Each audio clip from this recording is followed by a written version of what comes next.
ছয় প্রকার নারীদেরকে বিয়ে করা যাবে না, ছয় প্রকার নারীদেরকে বিয়ে করলে পরিবারে শান্তি হবে না। চিৎকার করে বলেন তো দেখি কত প্রকার? আরো জোরে, জোর হলো না। কথাগুলো সুন্দর করে বোঝার চেষ্টা করবেন। যারা বিয়ে করনি যুবকেরা, তোমাদের জন্য কিন্তু স্পেশাল আলোচনা। আর যারা বিয়ে করেছেন আপনাদের বেটাদেরকেও বিয়ে করান লাগবে। কথা বলেন না কেন? এই জন্য স্পেশাল কিছু আলোচনা আপনাদের মধ্যে করতে যায়। সাহাবীরা জিজ্ঞেস করে বলেন, ইয়া রাসূলুল্লাহ, এই ছয় প্রকার মহিলা কারা কারা বলেন তো?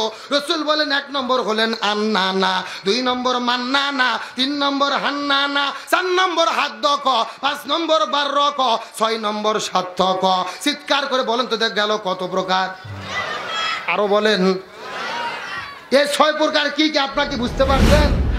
1 নম্বর আন্নানা, 2 নম্বর মান্নানা, 3 নম্বর হান্নানা, 4 নম্বর হাদ্দক, 5 নম্বর বাররক, 6 নম্বর সাত্তক।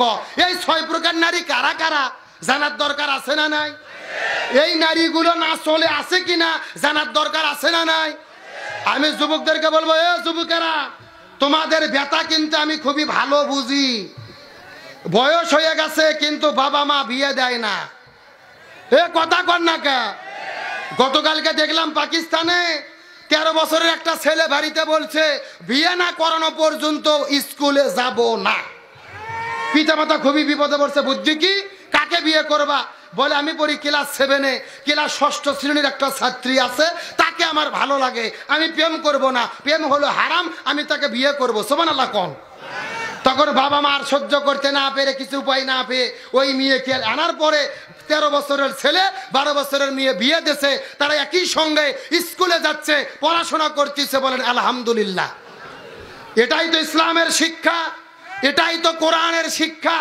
অথচ আমাদের বাংলাদেশের মানুষদের ধারণা, পিতামাতার ধান্দা, ছেলে মেয়ে বিয়ে করলে পড়া হবে না, আগে পড়ুক, তারপরে চাকরি করুক, তারপরে বিয়ে।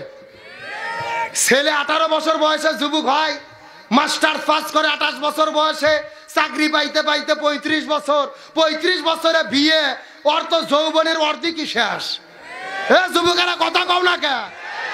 আর এই যে 35 বছর পর্যন্ত বিয়ে হলো না, আপনার ছেলে এবং মেয়ে বিয়ে না হয়ে যারা জিনা করবে, ওরা জিনা করে যে গুণে আপনি বাবা মা তাহাজ্জুদের নামাজ পড়েন একই গুণে।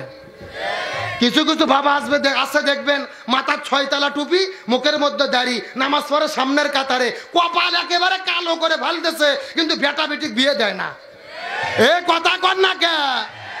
আপনার ছেলে মেয়ে যদি জাহান্নামে যায় জিনা করে, আপনাদেরকেও সাথে যেতে হবে। কারণ আল্লাহর কোরআন বলেছেন, কু আনফুসাকুম ওয়া আহলিকুম নার, জাহান্নামের আগুন থেকে নিজেও বাঁচো, পরিবারের সদস্যদেরকেও বাঁচাও। কিন্তু বাংলাদেশে লক্ষ্য করে দেখেন, 21 বছরের আগে বিয়ে করা জায়েজ নাই, কিন্তু প্রেম করা জায়েজ। পার্কে পার্কে প্রেম চলতিছে। এই যে 14 ফেব্রুয়ারি চলে গেল ভাই, বলবো 14 ফেব্রুয়ারিতে ছেলে মেয়ে কপত কপতি খালি জোড়া লেগে লেগে পার্কে বসে গেছে। কথা কর না কে? আল্লামা মামুনুল হক বউ নিয়ে গেল ঘুরতে, পুলিশ বললো কাবিল নামা দেখাও। 14 ফেব্রুয়ারি যারা জোড়া জোড়া ঘুরলো, ওদের কাবিল নামা কেন দেখা হলো না? এ যুবকেরা কথা কও না কে? একটা ছেলে মেয়েকে ধরার পরে যদি কাবিল নামা চাওয়া হইতো, কোন ছেলে মেয়ে জোড়া লাগতে পারতো? এই জন্য আমি বলতে চাই, বিয়েকে সহজ করেন, জিনা বন্ধ হয়ে যাবে। আর আমরা যখন বিয়েকে কঠিন করছি, জিনার পথ খুলে গেছে।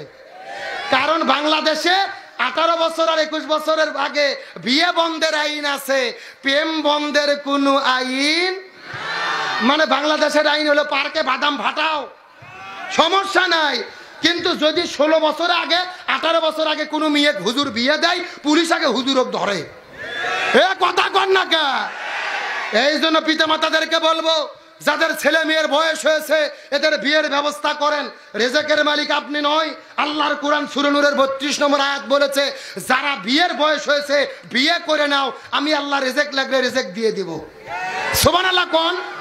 যদি তোমাদের অভাব থাকে, আমি আল্লাহ অভাবকে দূর করে দেব। তাহলে বিয়ের দরকার আছে না নাই? আজকে যুবকেরা যে খুশি হয়েছে ভাই, যেইবার আমাদের আসল ওয়াজ হইল। তাহলে বিয়ে তো করবা, কয় প্রকার নারীকে বিয়ে করা যাবে না? আরো জোরে, জোর হলো না।